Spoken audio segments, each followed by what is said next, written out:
présentez le bon côté. Même s'il y a des mauvais côtés, mais présentez le bon côté. Je suis allé en Israël, on ne m'a pas amené dans des mauvais coins. Ils m'ont amené dans des beaux coins. Mais c'est sûr qu'ils ont des mauvais coins. C'est sûr qu'ils ont des mauvais coins.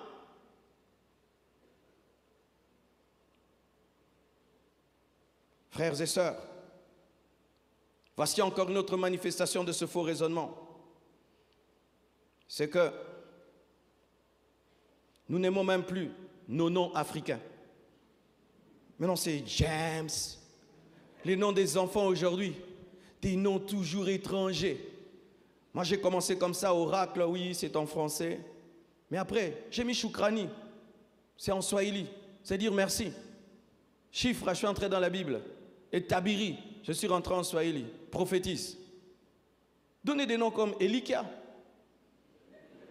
Mais oui, espoir. Au lieu de dire espoir, donne le nom Elikia. Donne le nom Elikia. Polé. Mais oui, Polé. Mon enfant s'appelle Polé. C'est-à-dire, Kimia. Oui, des noms comme ça. Mais donnez des noms en Swahili, des noms en Lingala.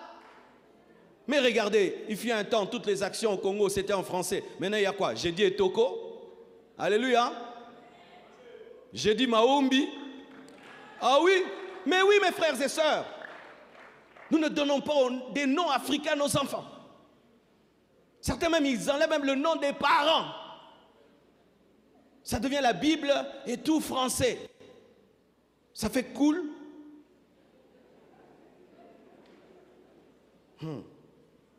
Tu as déjà vu un Français appeler son enfant Matembele? Mais des fois, tu prends un nom, tu ne le comprends même pas. Alléluia. Tu vois un film, Tarzan, mon enfant s'appelle Tarzan. Il commence à sauter sur les arbres. Nous n'aimons plus les coiffures africaines. Toutes les Congolaises. Excusez-moi, hein. Je veux parler beaucoup aujourd'hui. C'est pourquoi je me calme. Oui. Les cheveux crépus, on n'en veut pas, ou les cheveux naturels. Et peut-être vous pouvez les travailler. Mais des fois aussi, ma soeur, qu'on voit tes vrais cheveux, non? Tes vrais cheveux, on les a jamais vus. Jamais vus. Tes vrais cheveux, on les a jamais vus. Tes vrais cheveux, ma soeur, on les a jamais vus. On les a jamais vus. On les a jamais vus. On les a jamais vus. Tes vrais cheveux, on les a jamais vus. On les a jamais vus. Tes cheveux sont comment? Tes vrais cheveux. Tes vrais cheveux. Tes vrais cheveux. Ça, ce ne sont pas tes cheveux. Tes vrais cheveux sont comment? Des fois, ah oui, je suis venu parler, hein. Des fois, tu abîmes tes vrais cheveux et tu as tes cheveux là. Et d'autres, tu viens, tu le surprends comme ça.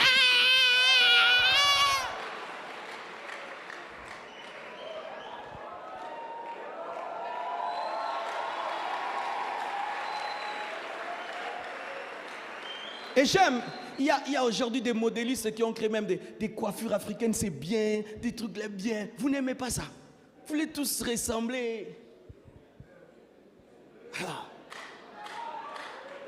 savez, un jour, je vais en retraite. C'est comme ça que même j'ai commencé à laisser mes cheveux. Et puis un jour, Dieu m'a dit, est-ce que tu peux voir comment je t'ai créé? Je dis, oh, mais je sais déjà. Dit non. Tu ne fais que raser, raser, raser, parce que c'était la mode quand j'étais jeune. On rasait les cheveux, c'était ça. Être classe, il fallait être rasé. Alors qu'il y avait des gens avec des têtes bizarres, il ne faut pas raser. Mais comme c'était la mode, tu rases même sur le Kaba. Les hommes ont sauté à Razaramoto. Parce que Dieu a créé les cheveux pour cacher les inégalités. Et moi, quand j'étais enfant, j'étais un enfant tellement calme que je m'endormais plus du côté droit. Alors, j'ai ici, c'est un peu plat, plus que là-bas.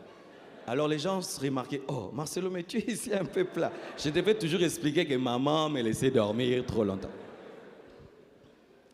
Alors, un jour, je vais en retraite, et puis Dieu m'a dit, tu ne peux pas laisser voir comment?